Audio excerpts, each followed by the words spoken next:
was the second in a series of 4 history plays that Shakespeare wrote, the first of which was Richard II. So basically we have 4 main characters that we need to worry about. There's King Henry IV, and he's not really the main character, but he's basically the title character for this play. And he's its historical center and provides a framework for everything else that's going on. Basically there's 2 main things that King Henry is worried about throughout the play.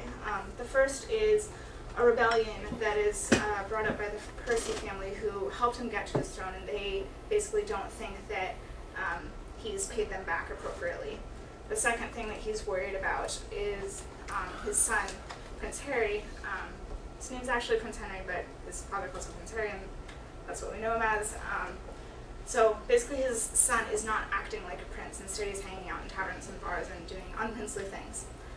That brings us to the main character of the play, Prince Harry, known by Hal as his friends, who's basically not acting like a prince.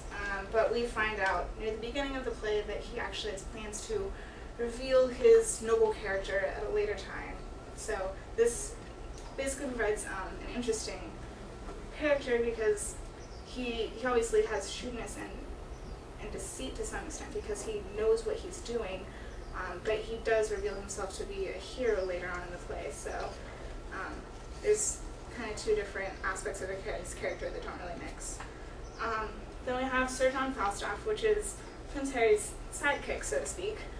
He's basically the main person that Prince Harry hangs out with in the bars, and he has kind of made himself known to be a father figure, sort of, or mentor for Prince Harry outside of the palace. He's an interesting character because he's a very colorful character and is vivacious, and that is probably what attracted Prince Harry to him. He's known for kind of living life to its fullest and kind of just giving into all the desires that he has. Throughout the play, people refer to him as fat, which is kind of funny, and just shows that he eats whatever he wants whenever he wants, and there's other stuff he does too, but that's the main thing. And then we have Hotspur, who is the son of the Earl of Northumberland, who is one of the members of the Percy family, and he's the main character that we see that is part of the rebellion. He and Prince Harry are the same age, at least in this play, and so they're kind of at odds with one another, and at the beginning of the play we see King Henry wishing his son was more like Hotspur, because he basically Hotspur protected this area from some of the people that don't think that King Henry should be king now. So we have that going on. Basically, I'm going to oversimplify this a lot, but there's 2 main threads of the play. There's King Henry worrying about the rebellion, and there's Prince Harry worrying, or King Henry worrying about his son. These 2 threads of plot are very separate until the end of the play, when they come together at the Battle of Shrewsbury.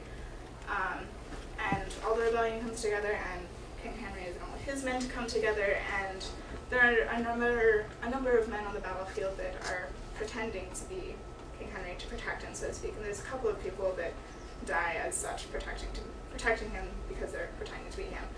And there's at one point that King Henry is fighting someone, and Prince Harry comes to the rescue and basically scares this guy off, and he is thus redeemed in his father's eyes.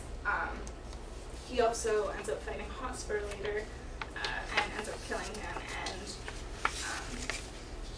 that's basically the end of the battle. Unfortunately, or I don't know, however you want to say it, unfortunately Hotspur's father, the Earl of Northumberland, was unable to make it to the battle, so there's still factions of the rebellion that have not yet been defeated. They've been defeated for now, because once Hotspur died, the rebellion was sad, and then they just kind of lost heart. So the battle's over for now, but we're kind of being set up for it in another play, which comes in part 2. Well done.